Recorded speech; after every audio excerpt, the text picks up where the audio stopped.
अस्सलामुअलैकुम, आप देख रहे हैं समा। मैं हूं फवाद ज़ैदी और मैं हूं किरण आफ्ताब। अता तारड़ की गिरफ्तारी या फिर ड्रामा? डस्का में आखिर हुआ क्या? पुलिस ने सारी कहानी बता दी। पुलिस के मुताबिक एहलकार बगैर असलहा पिस्तौल रखने वाले कारकुन को गिरफ्तार करने आए थे। ऐसे में अता तारड़ मोबाइल में खुद ही जाकर बैठ गए। वीडियो सोशल मीडिया विंग ने बना ली, जिसे उस्मा बुखारी ने वायरल कर दिया। वीडियो आते ही नून लीग ने हाहाकार मचाई कि अता तारड़ को गिरफ्तार कर लिया गया है। कुछ ही देर बाद रिहाई का ऐलान भी कर दिया गया। Light, camera, action. मुबैना गिरफ्तारी पर लीगी रहनुमा अता तारड़ की पुलिस को धमकियां। मैं ये वाज़ेह पैगाम दे देना चाहता हूँ सीपीओ साहब को भी, आरपीओ साहब को भी, एक एक जख्म का बदला लेंगे। ये गिरफ्तारी थी या नून लीगी रहनुमा का ड्रामा? समा अंदर की कहानी पुलिस की जुबानी सामने ले आया। माजरा ये है कि नून लीगी रैली में असलहा लहराया गया था। पुलिस ने असलहा लहराने वालों को पूछगछ के लिए थाने ले जाने की कोशिश की। इस दौरान लीगी रहनुमा अता तारड़ जबरदस्ती पुलिस वैन में जाकर बैठ गए। पुलिस के मुताबिक नून लीग के सोशल मीडिया विंग ने वीडियो बनाई। उस्मा बुखारी ने रिलीज करके सारे मुल्क को दिखाई। अता तारड़ को गाड़ी में बिठाया जा रहा है, मैंने ही रिलीज की थी। पुलिस वैन पर लटकते हुए एहलकार का सीन और अता तारड़ गद्दी नशीन। ये वीडियो अभी ड्रामे के फ्लॉप होने का पता दे ही रही थी कि कुछ देर बाद सायरा अफजल तारड़ ने अता तारड़ की रिहाई का ऐलान करके कहानी ही मुका दी। अता तारड़ की गिरफ्तारी का सवाल उस्मा बुखारी पर भारी पड़ गया। पुलिस लीगी रहनुमा को ही हिरासत में लेने आई थी या नहीं? उस्मा बुखारी ने सादा से सवाल को गोरख धंधा बना के रख दिया, लेकिन वाज़ेह जवाब न दिया। फयाजुल हसन चौहान बोले, गिरफ्तारी नहीं, ड्रामा हुआ था और ये अब बेनकाब हो चुका है। पुलिस ने अता तारड़ को गिरफ्तार किया या नहीं? नून लीगी रहनुमा उस्मा बुखारी ने सादे से सवाल का मुश्किल तरीन जवाब दिया। आपके पास वो वीडियो है, आप हमसे शेयर करेंगी वो वीडियो जिसमें गिरफ्तार करते हुए दिखाया जा सकता है? फुटेज में आप अता बैठ रहा है, वो पूछ रहा है किस इंतजाम में ले जा रहे हो, क्या कर रहे हो, ये नजर आ रहा है आपको? अरे बाबा, पूछना ये है कि गिरफ्तारी की वीडियो कहाँ पर है? मेरे पास जो फुटेज में आपकी इस वक्त चल रही है ना चैनल पे, मैं जिसमें अता तारड़ को गाड़ी में बिठाया जा रहा है, वो बीबी मैंने ही रिलीज की थी। सवाल ये है कि गिरफ्तारी अता तारड़ की है या किसी और की? मैडम, हम तो आपसे सवाल कर रहे हैं कि आप जिस गिरफ्तारी की फुटेज का जिक्र कर रही है वो आप हमारे साथ शेयर करें, वो हमारे पास आ जाएगी। आप फैसला कर लीजिए, आपने जो फैसला खुद करना है ना, आप कर लीजिए। सवाल गंदम जवाब चना होता रहा तो वजीर इत्तलात पंजाब ने लुक्मा दिया। ड्रामा भी खुद किया, वीडियो भी खुद बनाई, नंबर भी खुद टांगे, बाद में जलील भी खुद हुए। बस ये टोटल कहानी है। अब न जाने फयाज चौहान के तंज का गुस्सा था या समा के सवालात का। उस्मा बुखारी ने फोन लाइन काट दी। उस्मा बुखारी का मौकफ ले लेते। जी बिल्कुल सर, आपकी तरफ आ गया कि इन्होंने वीडियो भी खुद बनाई है, ड्रामा भी खुद। तो अता तारड़ को पुलिस ने गिरफ्तार नहीं किया। नून लीग के रहनुमा जावेद लतीफ ने समा की खबर की तस्दीक कर दी। वजीराबाद में प्रेस कॉन्फ्रेंस करते हुए उनका कहना था कि पुलिस कारकुनों को गिरफ्तार करने आई तो अता तारड़ ने कहा कि वो भी गिरफ्तारी देंगे। बोले, अता तारड़ ने कारकुनों को अकेला नहीं छोड़ा, पुलिस उन्हें गिरफ्तार नहीं करने आई थी, वो खुद साथ गए। तारड़ साहब ने खास तौर पर जिस जुर्रत का मुजाहरा किया कि अपने कारकुनों को, शहरियों को अकेला नहीं छोड़ा, बल्कि कहा कि अगर इनको लेके जाते हो तो मैं खुद को गिरफ्तार करवाऊंगा, अगर हमारे किसी साथी की तरफ कोई लपका तो सबसे पहले हम अपने आप को पेश करेंगे। गिरफ्तारी नहीं हुई तो रिहाई कैसी? वज़ीर आला पंजाब की मुआविन खुसूसी डॉक्टर फिरदौस आशिक अवान ने अता तारड़ को सियासी अदाकार करार दे दिया। कहा, उन्होंने शोहरत के लिए गिरफ्तारी का ढोंग रचाया। दावा किया कि तहरीक इंसाफ अपने नाराज अरकान को जल्द मना लेगी। अताउल्लाह तारड़ और आबद रजा वहाँ सियासी अफरा तफरी फिराने के लिए गए। आबद रजा की गाड़ी को रोका, मीडिया की स्क्रीन के भूखे अताउल्लाह तारड़ के पेट में अंगड़ाई उठी। मौसूफ जो है वो एक बार के मेंबर के साथ गाड़ी में बैठ के खुद थाने तशरीफ लेके गए। फिर उन्होंने अपनी कलीगों को मैसेज किए कि मुझे गिरफ्तार कर लिया गया। किसी ने कहा कि उन्हें अगवा कर लिया गया। तो ये जो रंगबाजी और शोबाजी है ये नून लीग का वसीला है। दक्के और वजीराबाद के अंदर अपोजिशन का दंदनाना, वजीर आजम को ललकारना, वोटों की खरीदो फरोख्त करके इलेक्शन के कवानीन को सबोताज करना, इन सब को देखते हुए भी हम ये जमहूरी अंदाज से अपने मुखालिफिन का सियासी महाज पे मुकाबला करना चाहते हैं। फैसल वावड़ा को सेनेट का टिकट क्यों दिया? खबर की तफसील थोड़ी देर में। सेनेट इलेक्शन 2018 में किसने कितना माल कमाया, जमीर किसने खरीदे, फायदा किसको पहुंचा? वजीर आजम की कायम करदा इंक्वायरी कमेटी का पहला इजलास कल सुबह 10 बजे तलब कर लिया गया। वफाकी वजीर फवाद चौधरी कहते हैं वोट खरीदकर सेनेटर बनने वालों के खिलाफ आर्टिकल 63 के अलावा क्रिमिनल कार्रवाई भी होनी चाहिए। फवाद चौधरी समा के नुमाइंदे अब्बास शब्बीर को इंटरव्यू दे रहे थे। जिन लोगों ने वोट बेचे हैं उनके चेहरे तो सामने आ गए हैं। वोट से फायदा किसने उठाया? जब तक सेनेट के अंदर वो लोग बैठे हुए हैं जो वोट खरीद करके सेनेटर बने हैं, इस सेनेट की लेजिटिमेसी के ऊपर एक सवालिया निशान रहेगा। और दूसरा ये कि इन लोगों के खिलाफ जो है वो पार्टी डिसिप्लिनरी एक्शन तो हो गए हैं, लेकिन ये तो जाहिर है क्रिमिनल ऑफेंस है। हमने ये भी देखना है कि इनके खिलाफ कार्रवाई खैबर पख्तूनख्वा पुलिस करेगी, FIA करेगी या नैब करेगी। ये जो वीडियो आई है ये हमारी पोजीशन में कभी नहीं थी, और अगर पोजीशन में होती तो PM साहब के ऊपर तो डैमेजेस के केसेस हुए थे, वो उस अदालत में पेश कर देते। जिस तरह से फिर ये जो लॉ मिनिस्टर साहब जो हैं जिनको सैक किया गया है, अगर पता होता कि ये उसमें शामिल हैं तो उनको क्यों पार्टी में कोई शामिल करता? जब तक सीक्रेट बैलेट रहेगा ना, ये लेन देन होता रहेगा। पीपल्स पार्टी की जो मौजूदा लीडरशिप है उसके नज़दीक तो वोटें खरीदना, करप्शन वगैरह ये तो एक मामूल की बातें हैं, तो उनको तो प्रॉब्लम ही कोई नहीं। इस दफ़ा इंशाल्लाह जो PTI है पाकिस्तान की तारीख में सेनेट की जो सबसे बड़ी सीटें हैं, अक्सरियत है, वो PTI के पास हो। और BAP और तहरीक इंसाफ जो दोनों इत्तेहादी जमातें हैं मिलकर के तकरीबन 40 से 45 सीटें सेनेट में उनके पास होंगी। सेनेट इलेक्शन के लिए तहरीक इंसाफ ने अपने उम्मीदवार फाइनल कर लिए। मुशीर खजाना अब्दुल हफीज शेख, बैरिस्टर अली जफर, फैसल वावड़ा, सानिया निश्तर और शिबली फराज को टिकट देने का फैसला। बाबर आवान, शहजाद अकबर, शहबाज गिल और अब्दुल रज़ाक दाऊद समेत कई बड़े नाम टिकट से महरूम रह गए। अब्बास शब्बीर रिपोर्ट कर रहे हैं। वक्त कम है, मुकाबला सख्त। सेनेट इलेक्शन के लिए कागजात नामजदगी जमा कराने का पहला रोज। तहरीक इंसाफ का पार्लिमानी बोर्ड पार्टी उम्मीदवारों के नाम फाइनल करने लगा। 4 बड़े नाम पहले मरहले में नामजदगी हासिल करने में नाकाम। बाबर अवान, शहजाद अकबर, शहबाज गिल और रज़ाक दाऊद को टिकट ना मिल सका।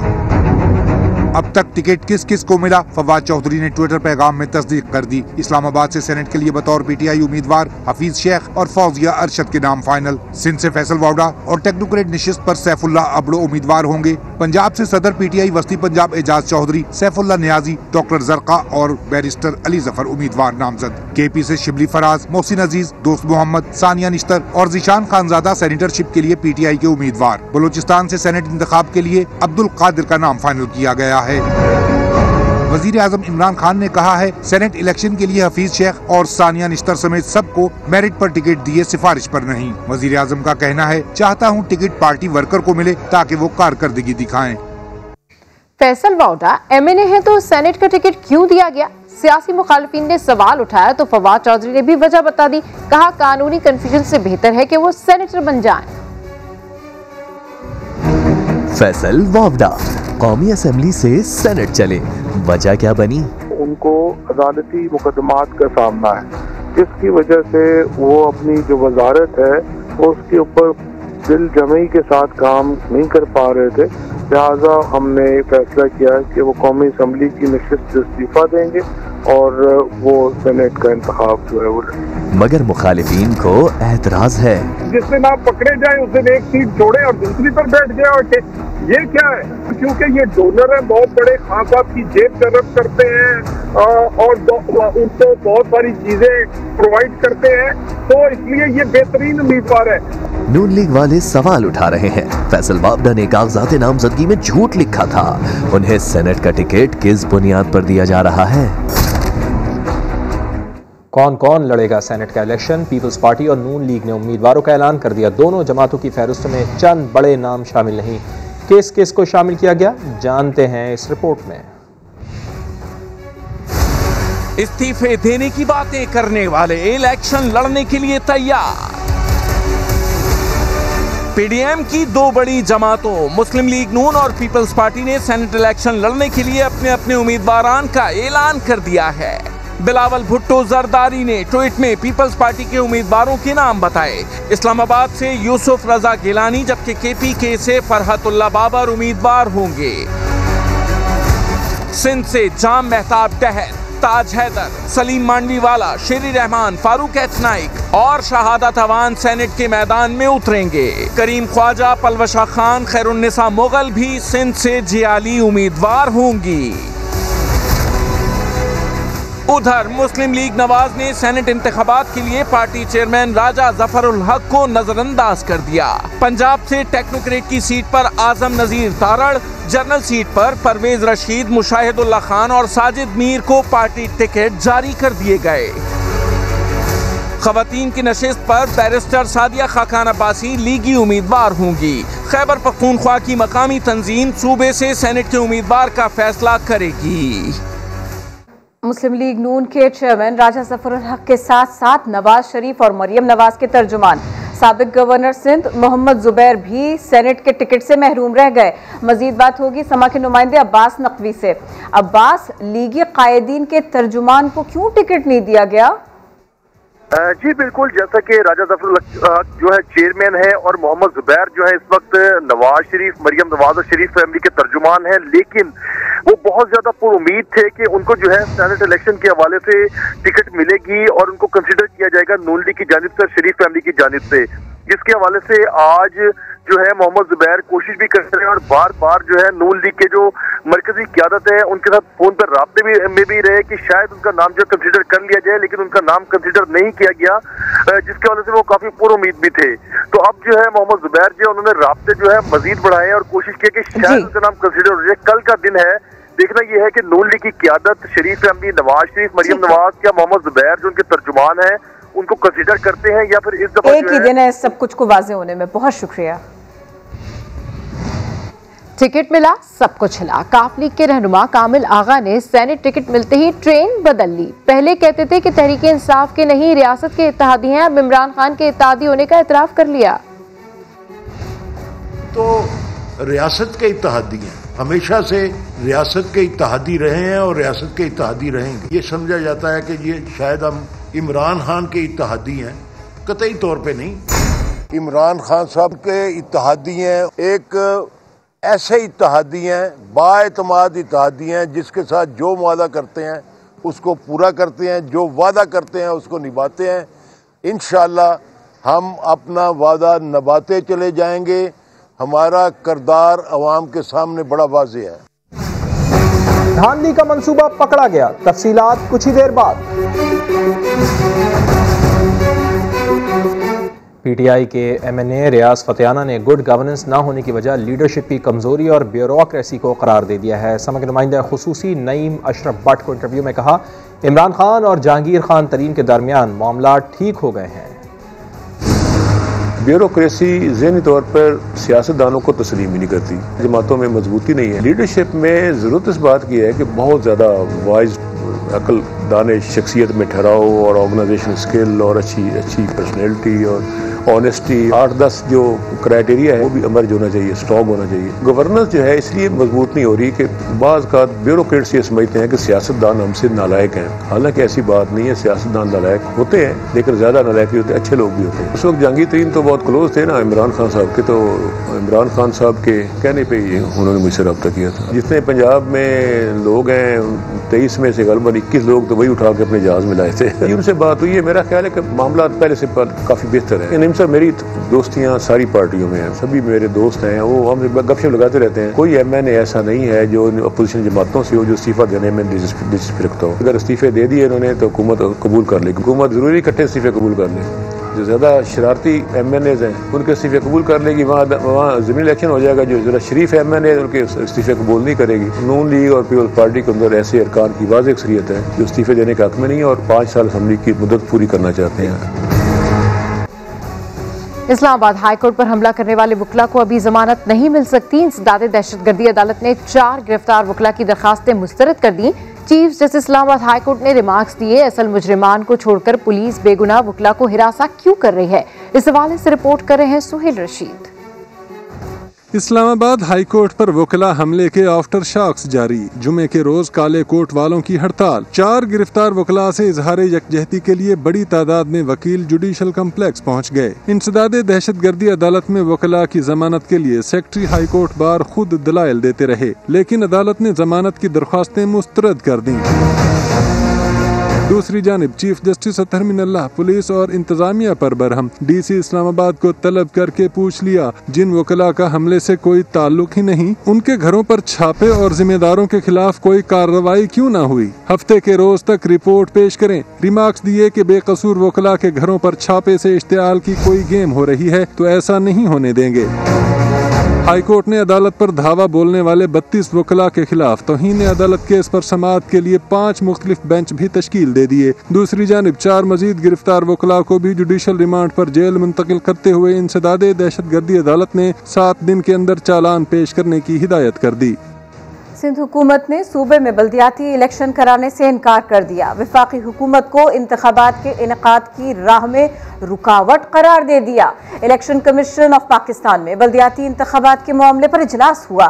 सिंध हुकूमत के नुमाइंदे भी पहुंचे और अपना जवाब जमा कराया। मौक़िफ़ अपनाया कि छठी मरदमशुमारी के नताइज का गजट नोटिफिकेशन जारी नहीं हुआ। मरदमशुमारी नताइज के हतमी इजरा तक बल्दियाती हल्काबंदी नहीं हो सकती। क्या मुराद अली शाह को हलीम आदिल शेख की शक्ल में ज़कूटा नजर आता है। PTI रहनुमा कहते हैं कि वज़ीर आला सिंध तो उनसे खौफ खाते हैं। मेरा नाम आता है तो हवास ही खो बैठते हैं, वज़रा पर चढ़ाई कर देते हैं।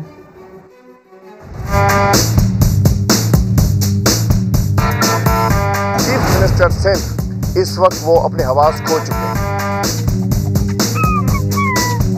हलीम आदिल को पता नहीं ज़कूटा जिन नजर आने लगा है। सुना है कि मेरा नाम आता है और वो फ्लैश बकना शुरू कर देते हैं अपने वजीरों पे, अपने मुशीरों पे, अपने अफसरान पे। भाई हलीम आदिल क्या बिगाड़ लेगा? एक बेचारा 5.5 फुट का बंदा आपका क्या बिगाड़ लेगा भाई? ना मेरा बाप चीफ मिनिस्टर, ना मेरा दादा को खान बहादुर, मैं तो पॉलिटिकल वर्कर हूँ। जिस दिन हलीम आदिल शेख अपोजिशन लीडर बनता है, वज़ीर आला साहब समझते हैं ये तो मेरी कुर्सी से फासला बड़ा कम रह गया। अब तो इस खौफ में कि ये कुर्सी तब्दील ना हो जाए, ये फैसला तय ना हो जाए, तो पहले इसको खत्म कर दो। हलीम आदिल शेख को शायद ड्रामने ख्वाब के तौर में वज़ीर आला साहब पाने लगा। उन्होंने कहा हुआ है हलीम आदिल शेख को तबाह बर्बाद कर दो। भाई हलीम आदिल शेख को कर दो, उसके रिश्तेदारों को क्यों करना है? वफाकी हुकूमत ने सिंध हुकूमत के खिलाफ नैब से रुजू कर लिया। मुशीर एहतसाब शहजाद अकबर ने संगीन बेज़ाब्तिगियों का इल्ज़ाम लगाकर फौरी तहकीकात का मुतालबा कर दिया। शहजाद अकबर के नैब को लिखे गए खत के मुताबिक सिंध में गैर कानूनी तौर पर सरकारी इदारों में भर्तियां की गईं। हैदराबाद में 5,500 सरकारी मुलाजमीन के डोमिसाइल मशकूक है। एहतसाब कवानीन के तहत जाली डोमिसाइल पर भर्तियां गैर कानूनी है। मुशीर एहतसाब ने सिंध में शहरी मुलाजमतों में कोटे की हक तलफी का इल्जाम भी लगाया। NA-45 कुरम में धांधली का मंसूबा पकड़ा गया है। डिस्ट्रिक्ट रिटर्निंग ऑफिसर ने PTI के उम्मीदवार फ़खर जमान को जिम्मेदार करार दे दिया। इस्लामाबाद से देखिए जुल्करनैन इकबाल की रिपोर्ट। ज़िमनी इलेक्शन में पोस्टल बैलेट के जरिए मुबैना धांधली का केस। हल्का NA-45 कुरम में धांधली कौन और कैसे कराना चाहता था, डिस्ट्रिक्ट रिटर्निंग अफसर खुर्शीद अहमद ने इलेक्शन कमीशन को सब कुछ साफ साफ बता दिया। कहा, एक पैकेट में सैकड़ों दरखास्तें मिलने पर पुलिस से राब्ता किया। तहकीकात में इंकशाफ हुआ कि पोस्टल बैलेट की दरखास्तें देने वालों में मरे हुए और रिटायर्ड पुलिस एहलकार भी शामिल हैं। जाली दरखास्तें देने वालों के खिलाफ कार्रवाई शुरू की तो उम्मीदवार फखर जमान ने खुद कहा कि मेरे किए की सजा पुलिस वालों को न दी जाए। पोस्ट मास्टर के मुताबिक डाकिये ने दरखास्तों पर मुश्तमिल लिफाफा और 20,000 रुपए देते हुए कहा कि ये स्पेशल ब्रांच एहलकार ने दिए हैं। फखर जमान के वकील ने अपने मोक्कल पर लगाए गए इल्जामात मुस्तरद कर दिए। कहा, बेहतर होगा कि तमाम उम्मीदवारों को तलब किया जाए। इलेक्शन कमीशन ने इस्तदा मुस्तरद करते हुए PTI उम्मीदवार को 15 फरवरी को जाती हैसियत में तलब कर लिया। मोदी सरकार का अपनी ही एयरफोर्स को अरबों का टीका। जनूबी वजीरिस्तान के इलाके मकीन में दहशतगर्दों का चेक पोस्ट पर हमला, पाक फौज के 4 जवान वतन पर कुर्बान हो गए। जवाबी कार्रवाई में 4 दहशतगर्द मारे गए। इस हवाले से रिपोर्ट कर रहे हैं उस्मान खान। जनूबी वजीरिस्तान के इलाके मकीन में बुज़दिल दहशतगर्दों का रात की तारीकी में छुप कर वार, सिक्योरिटी फोर्सेज की चेक पोस्ट पर हमला कर दिया। वतन की हिफाजत पर मामूर सिक्योरिटी फोर्सेज का जवान मर्दी से मुकाबला। जवाबी कार्रवाई में 4 दहशतगर्दों को मौका पर मार गिराया। ISPR के मुताबिक दहशतगर्दों से झड़प और फायरिंग के तबादले में सिक्योरिटी फोर्सेज के 4 जवान शहीद हो गए। शहीद होने वालों में लांस नायक इमरान अली, सिपाही आतिफ जहांगीर, सिपाही अजीज और सिपाही अनीसुर रहमान शामिल हैं। ISPR के मुताबिक झड़प के बाद इलाके में क्लियरेंस ऑपरेशन भी जारी है। कराची में भारतीय खुफिया एजेंसी रॉ की बदअमनी फैलाने के लिए नई चाल सामने आई। रॉ ने कोरोना से बेरोजगार अफराद को अपना सहूलतकार बनाना शुरू कर दिया। गिरफ्तार दहशतगर्द मुदस्सिर उर्फ जावेद ने इंटेरोगेशन रिपोर्ट में सनसनीखेज इंकशाफात किए। अहमद रहमान खान रिपोर्ट कर रहे हैं। कराची में कानून नाफिज करने वाले इदारों ने भारतीय खुफिया एजेंसी रॉ को एक बार फिर बेनकाब कर दिया। रॉ ने कोरोना में लॉकडाउन के बाइस बेरोजगार होने वालों को अपना कारिंदा बनाया। गिरफ्तार मुलजिम मुदस्सिर उर्फ जावेद ने इंटेरोगेशन रिपोर्ट में सनसनीखेज इंकशाफात कर दिए। मुदस्सिर उर्फ जावेद ने बताया कि वो साल 2020 मार्च के महीने में गडानी शिप ब्रेकिंग यार्ड पर काम करता था। लॉकडाउन के बाइस बेरोजगार हुआ तो रॉ के कारिंदे जाहिद उर्फ शूटर ने राब्ता किया। बैरून मुल्क मुकीम जाहिद उर्फ शूटर इंटरनेट कॉल पर सुपारी देता था। काम होने के बाद उसके कारिंदे पैसे पहुंचाया करते थे। जाहिद ने कहा, मैं पैसे दूंगा, तुम मेरे लिए काम करो। रॉ के कारिंदे जाहिद के कहने पर शहर में 10 से ज्यादा वारदातें की। जाहिद उर्फ शूटर के कहने पर मुफ्ती अब्दुल्ला पर भी हमला किया था, जिसका मकसद शहर में फिरका वारियत फैलाना था। अहमद रहमान खान, समा, कराची। इंतहा पसंद मोदी के राज में हुकूमती बड़ों ने अपनी ही एयरफोर्स को अरबों डॉलर्स का टीका लगा दिया। भारतीय वज़ीर दिफा ने नाक़िस और गैर मयारी तेजा जहाज़ भारतीय फ़िज़ाइया के गले में डाल दिया। इस्लामाबाद से देखिए उस्मान खान की रिपोर्ट। जैसा वजीर आजम वैसे वजीर। वजीर दिफा राजनाथ सिंह भी मोदी के नक्शे कदम पर चल निकले। पहले से नाकामियों और बदनामियों का शिकार भारतीय एयरफोर्स को बड़ा टीका लगा दिया। हिंदुस्तान एरोनॉटिक्स लिमिटेड को 6.25 बिलियन डॉलर के ठेके से नवाजा। बदले में लिए नाकिस, गैर मयारी और नाकाबिले एतबार तेजा जहाज, जिन्हें MiG-21 का हिंदुस्तानी नेमल बदल बताया गया, मगर ये तो MiG-21 से भी गए गुजरे निकले। हिंदुस्तान नेवी ने जिन तेजा जहाजों को तकनीकी मसाइल की वजह से पहले दिन ही मुस्तरद कर दिया, वही जहाज इंडियन एयरफोर्स के गले डाल दिए गए। भारतीय फ़ज़ाइया ने भी तेजा जहाजों की कारकर्दगी देखकर हाथ खड़े कर दिए। 27 फरवरी 2019 को तेजा जहाजों को इस्तेमाल न करके इसकी नाकामी का एतराफ भी कर लिया। तेजा जहाजों में से 60% ग्राउंड भी हो चुके। चीन के मुकाबले का दावेदार मुल्क भारत 26 साल से अपने तैयार करदा जहाज की कैनोपी का फॉल्ट भी दुरुस्त न कर सका। दूसरी जानिब 1970 के बाद से MiG-21 के हादसात में 170 पायलट और 40 आम शहरी हलाक हो चुके। भारतीय एविएशन इंडस्ट्री अपनी मुसलसल नाकामियों के बाइस पूरी दुनिया में बदनाम है। वफाकी सरकारी मुलाजमीन का 2 दिन का एहतजाज कौमी खजाने को महंगा पड़ गया। तनख्वाहों में 25% के बाइस 40 अरब रुपए इजाफी खर्च किए जाएंगे। इस्लामाबाद से शकील अहमद की रिपोर्ट में मजीद जानिए। वफाकी सरकारी मुलाजमीन का एहतजाज कामयाब, सरकारी बाबू खुश, दबाव खत्म होने पर हुकूमत भी मुतमईन, लेकिन ये मुफाहमत कौमी खजाने के लिए भारी साबित हुई। वजारत खजाना के मुताबिक ग्रेड 1 से 19 के वफाकी मुलाजमीन की बुनियादी तनख्वाहों में 25% इजाफे से कौमी खजाने पर रवा माली साल के आखिरी 4 माह में 10 अरब रुपए का बोझ पड़ेगा। अगले माली साल 30 अरब रुपए इजाफी देना होंगे। माहाना अखराजात में औसतन 2.5 अरब रुपए इजाफा होगा। वफाकी हुकूमत ने मुलाजमीन को नए माली साल के बजट में ग्रेड 20 से 21 तक के सीनियर अफसरान की तनख्वाहों में भी इजाफे का यकीन दिला रखा है। टाइम स्केल प्रमोशन और ग्रेड 1 से 16 तक की असामियों की अपग्रेडेशन इसके अलावा है। IMF ने हुकूमत पर अखराजात में कमी के लिए जोर दिया था, ताहम वजारत खजाना के मुताबिक IMF की जानिब से तनख्वाहों में इजाफे पर कोई कदगन नहीं। सरकारी दस्तावेज के मुताबिक इस वक्त वफाकी रिटायर्ड मुलाजमीन की पेंशन का बिल 500 अरब रुपए तक पहुंच चुका है। हाजिर सर्विस मुलाजमीन के मजमूई सालाना अखराजात पहले ही 760 अरब रुपए हैं। शकील अहमद, समा, इस्लामाबाद। गवर्नर स्टेट बैंक रजा बाकर कहते हैं कि डॉलर रेट को कंट्रोल करने की साबिका पॉलिसी गलत थी। हमारी पॉलिसी कोरोना इम्तिहान में भी कामयाब रही। रिजवान आलम की रिपोर्ट देखिए। कराची में रोशन डिजिटल अकाउंट की सहूलत फराम करने के हवाले से तकरीब मुनक्किद हुई। गवर्नर स्टेट बैंक रजा बाकर ने अपने खिताब में डॉलर का रेट फिक्स करने की पॉलिसी गलत करार दे दी। जो हमारा एक्सचेंज रेट का सिस्टम है, जो कि फिक्स होता था, एक लेवल पे उसको रखा जाता था, फिर प्रेशर बढ़ जाता था, फिर उसको छोड़ा जाता था, फिर एक लेवल पे फिक्स कर दिया जाता था। बार बार इस किस्म के एपिसोड्स होते थे। उसको मार्केट बेस्ड बना दिया। मार्केट बेस्ड बनाने का मकसद ही यही था कि फाइनेंशियल स्टेबिलिटी लाई जाए। मीडिया से गुफ्तगू के दौरान समा ने सवाल पूछा कि IMF प्रोग्राम कब बहाल होगा। उसका एक ही लफ्ज का जवाब है और वो है अनकरीब। गवर्नर स्टेट बैंक से पूछा गया FATF की ग्रे लिस्ट से पाकिस्तान कब निकल रहा है। अभी तक FATF के काफी सारे रिव्यूज हुए और हर रिव्यू में पाकिस्तान की जो परफॉर्मेंस है 27 एक्शन पॉइंट्स पे वो बेहतर होती गई है। गवर्नर स्टेट बैंक ने बताया कि रोशन डिजिटल अकाउंट में दुनिया के 97 ममालिक से 86,000 पाकिस्तानियों ने अकाउंट खुलवाए। इन अकाउंट्स के जरिए अब तक 4.5 माह में 48 करोड़ डॉलर पाकिस्तान आ चुके हैं। कैमरामैन अली मुशर्रफ और मजहर सिद्दीकी के साथ सैयद रिजवान आलम, समा, कराची। वजीर आजम ने लाहौर समेत मुल्क भर में सब्ज इनकलाब लाने का ऐलान कर दिया। इमरान खान का कहना है कि जैतून की काश्त से खामोश इनकलाब आएगा। ग्रीन रेवोल्यूशन लाहौर में लाना चाहते हैं। दरख्त लगे हुए थे लाहौर में, ये पिछले 12-13 सालों के अंदर 70% कम हुआ है फॉरेस्ट कवर। उसका नतीजा अब आपके सामने है। अगर मुसलसल इस तरह की स्मॉग रहे तो हर इंसान की जिंदगी से ये 6 से 11 साल कम करती है। इसका बहुत बुरे असरात बच्चों पे और बूढ़ों पे होते हैं, क्योंकि ये एक साइलेंट किलर है। 10 अरब दरख्त जो इस मुल्क को सारी माहौलियात बदल देंगे, अब ये शुरू हो जाएंगे सारे पाकिस्तान में इसकी प्लांटेशन। सारी कौम को इसके अंदर शिरकत करनी चाहिए। हमारे बच्चों के मुस्तकबिल का सवाल। बड़े बड़े बिजनेसमैन हैं, टैक्स तो वो नहीं देते, लेकिन अगर आप उनसे कोई डोनेशन मांगे तो वो देने के लिए तैयार हो जाते हैं। तो इन सारों को आप इस्तेमाल करें डोनेशंस के लिए।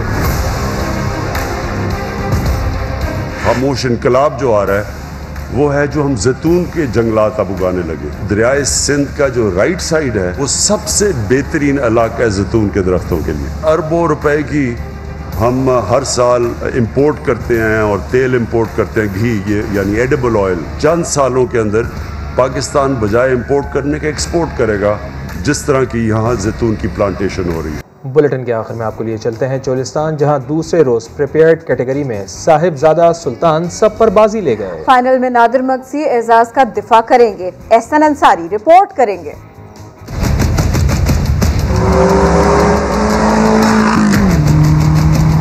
चोलिस्तान के रंग, तेज रफ्तारी और महारत का मुकाबला। जीप रैली का दूसरा रोज प्रिपेयर्ड कैटेगरी में रफ्तार के बादशाह साहिबजादा सुल्तान ने सबसे पहले ट्रैक मुकम्मल किया। मैंने कोशिश की कि मैं मिला के गाड़ी चलाऊं, अच्छे तरीके से चलाऊं और संडे के फाइनल के लिए अपनी गाड़ी को भी महफूज रखूं, अपना टाइम भी अच्छा रखूं, मोमेंटम के साथ आऊं। तो अल्हम्दुलिल्लाह मैं अपनी इस कोशिश में कामयाब हुआ। प्रिपेयर्ड कैटेगरी का फाइनल राउंड इतवार को होगा। आसाब शिकन ट्रैक माहिर रेसर्स के लिए हर लम्हा इम्तिहान साबित होगा। रेस के 16वें एडिशन में नादिर मक्सी एजाज का दिफा करेंगे। हेडलाइंस होंगी ब्रेक के बाद। देखते रहिए समा।